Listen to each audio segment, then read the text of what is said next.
Benvenuti e bentornati su Dai colori ai sapori. Io sono Valentina e oggi vi propongo 3 ricette vegetali che possono essere servite come antipasto su dei crostini oppure come contorno. Sono sicura che con questo tris di crostini alternativi stupirete i vostri ospiti sia ora durante le feste che anche quando avete semplicemente degli ospiti in casa. Queste 3 ricette sono facili da preparare, davvero economiche e soprattutto sono davvero saporite. Infatti sono delle ricette che io preparo spesso in casa. Partiamo con la prima ricetta, i crostini con salsa alle noci e salvia. Ci vorranno 7 grammi di salvia. Dopo averla lavata la asciugate bene. Nel contenitore di un mixer aggiungete 100 grammi di latte di avena e una volta asciutta aggiungete la salvia. Poi mettete uno spicchio d'aglio e 50 grammi di noci pesate senza guscio, del pepe nero e 2 pizzichi di sale. Frulliamo con il frullatore di immersione ed ecco abbiamo ottenuto una sorta di paté. Come avete visto, questa ricetta è velocissima da preparare, ma mi raccomando, dato la presenza della salvia, tende ad ossidarsi subito, quindi a scurirsi.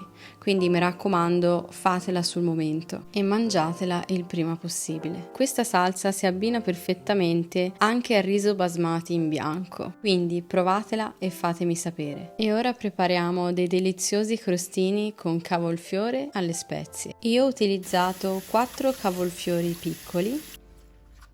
Li ho tagliati in questo modo e poi ho levato la parte centrale, che è quella diciamo un po' più dura.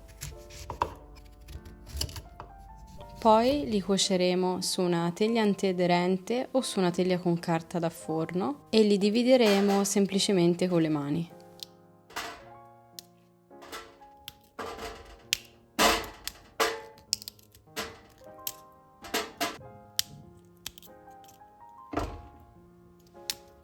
Una volta che abbiamo fatto, prendiamo una cipolla rossa e la tagliamo a fettine in questo modo.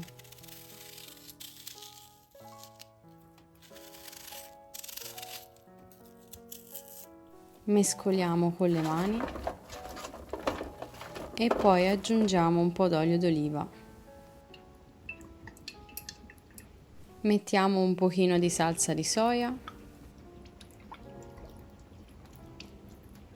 del curry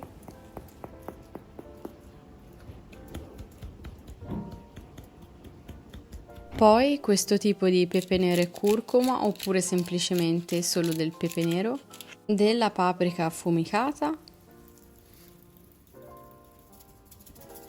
e un pochino di zenzero, infatti rispetto alle altre spezie mettetene meno, ed infine un po' di sale. Mescolate con le mani per amalgamare bene il tutto. Inforniamo in forno statico preriscaldato a 165 gradi circa per 40-50 minuti circa. A metà cottura levatelo dal forno e dategli una mescolata. Una volta pronto prendete il pane che più preferite per i crostini, io ad esempio ho utilizzato il pane ai cereali che ci sta benissimo. Ecco, guardate come sono invitanti e poi per completare l'opera ho aggiunto sopra il suo sughino.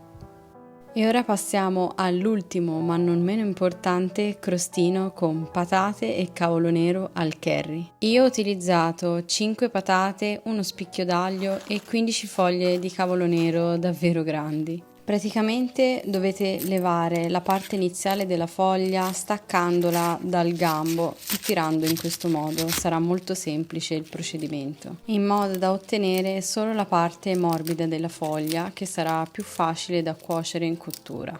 Una volta fatto, raggruppate le foglie e tagliatele in questo modo a striscioline.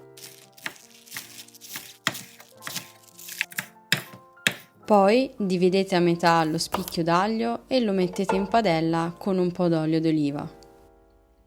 Aggiungete il cavolo nero, mescolate bene e poi lasciate cuocere al minimo mentre tagliate le patate. Tagliate le patate a cubetti .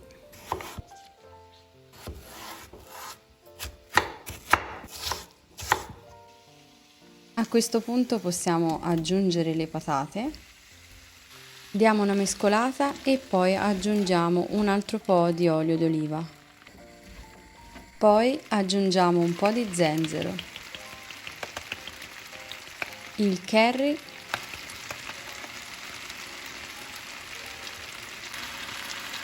poi mettete un po' di sale e pepe. Io ho usato questo pepe nero con curcuma, ma va benissimo anche il pepe nero.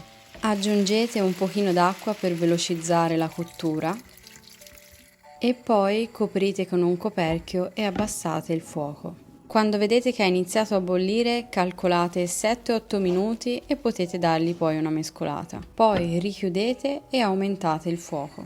Lasciate cuocere per altri 10 minuti con coperchio, dandogli una mescolata a metà cottura. E ora lasciamo cuocere senza coperchio gli ultimi 2 minuti proprio per far evaporare l'acqua ed è pronto.